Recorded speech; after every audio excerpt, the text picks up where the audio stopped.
You know, Director Brennan, everything that Joe described and more is how I felt watching all this. And I can't help but think, watching the Republicans, if we just aren't the country that we thought we were. I mean, I've seen Republicans get on the phone with Eastern European leaders and others and talk about having their backs as they reach for democracy, as guaranteeing that we'll be there to monitor their elections, to make sure that fraud doesn't occur, or if it does, we'll be there. We'll be there to call out the fraud.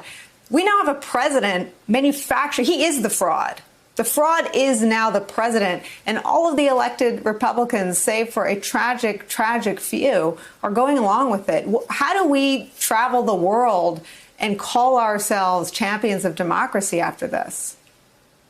Well, it's going to be difficult because what has happened over the last 4 years has really been to undermine the United States' reputation and standing in the world, what we have stood for so many years, speaking out against oppressive authoritarian regimes, speaking out in defense of human rights, doing those things that we have been known for certainly the last 75 years since World War II.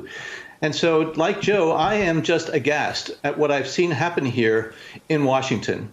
And what Donald Trump has done is really not surprising or shocking to any of us. What I am shocked at are those that have been brought into his universe and continue to enable and apologize for what he is doing. And their silence, I think, really speaks volumes to the fact that the GOP that I knew, is no longer in existence. There's always been partisanship in Washington. Partisanship is healthy. You want to have that back and forth and that give and take.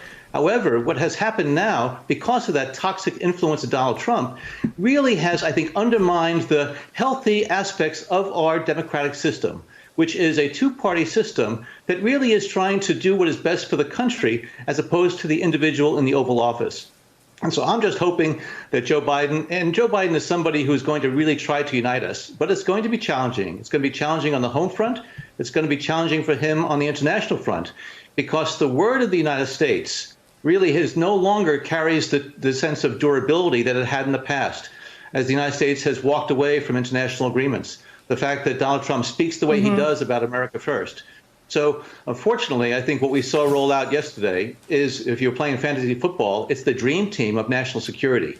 And so I do have confidence that if we're going to have any hope of repairing the damage that's been done, these are the people that are going to help us get there. Hey there, I'm Chris Hayes from MSNBC. Thanks for watching MSNBC on YouTube. If you want to keep up to date with the videos we're putting out, you can click subscribe just below me, or click over on this list to see lots of other great videos.